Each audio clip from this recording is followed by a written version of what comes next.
I bet your ass won't do it. I bet your soft ass won't do it, pussy ass boy. Do it, pussy ass. Your pussy ass won't do it.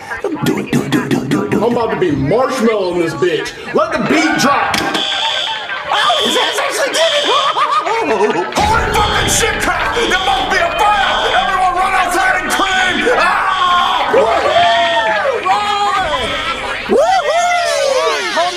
Calm down, let me take roll. Wait, where's Jeffy? Oh, he's running down the street going home. Oh, about this bitch!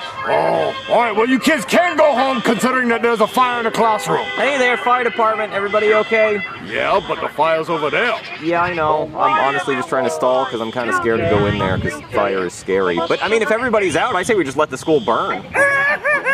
Miss Jefferson! Oh no, what happened to Miss Jefferson? We were running out, and she threw the ice cream sandwich and fell down the stairs, and now she's not moving! No, not Mrs. Jefferson. I loved her. I had her in middle school. She was the tits. Okay, everybody, go home. I want to say Mrs. Jefferson. Woo, go home! Approximately 9:30 this morning, somebody pulled the fire alarm at the school, which I'm assuming was a prank because I found no evidence of an actual fire. But in the ensuing panic, beloved school teacher Mrs. Jefferson died. She slipped on an ice cream sandwich while carrying 12 cheese pizzas for the pizza party they were going to have that day, and she fell down the stairs and onto the limbo pole they were going to use for the limbo competition after they got done with the cakewalk, after they were finished playing Heads Up 7-Up, and she landed on her neck and was internally decapitated. Her death is a real tragedy because I had her as a teacher in middle school and she was just the best. She would let us have pizza parties every day. We would watch Finding Nemo and Paul Blart Mall Cop. She'd even let you light up a J in the back of the classroom. She wouldn't even get mad unless you didn't pass it around. She'd hit that shit herself. She flirted with the students a lot, which in retrospect was maybe kind of inappropriate. As a matter of fact, she probably shouldn't have been a teacher because she was kind of irresponsible, but her death is still a tragedy because she was just the coolest. And I'm going to be launching a homicide investigation to find out who pulled that fire alarm and got her killed. Oh my God, Marvin, a teacher died! From someone pulling the fire alarm. Jeffy, what color was that music box? Red. And how'd you start it? I put my hand in it, I pulled down, and it started to beat. Jeffy killed somebody! Oh my God! Jeffy, you killed somebody by pulling the fire alarm! No, I didn't. I got the party started. If that beat would have been playing in the club, girls' panties would have been dropping, and then their buttholes would have been doing this. I'm also a cop, and anything you say or do can and will be used against you.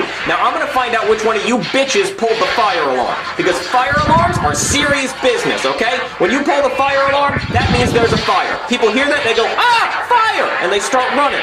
Now, this whole situation kind of reminds me of somebody I went to high school with named Pulls the Fire Alarm Paul. Let me tell you about him. So when I was in high school, there was this kid named Pulls the Fire Alarm Paul, and he loved pulling fire alarms. He pulled the fire alarm at school, he pulled the fire alarm at the movie theater, he even pulled the fire alarm at the mall. He got arrested for pulling the fire alarm so much. But when he was in jail, he pulled the fire alarm there, and he escaped. He was on the run from the cops for months, and they would only get hints of where Paul was when fire alarms would go off around the country.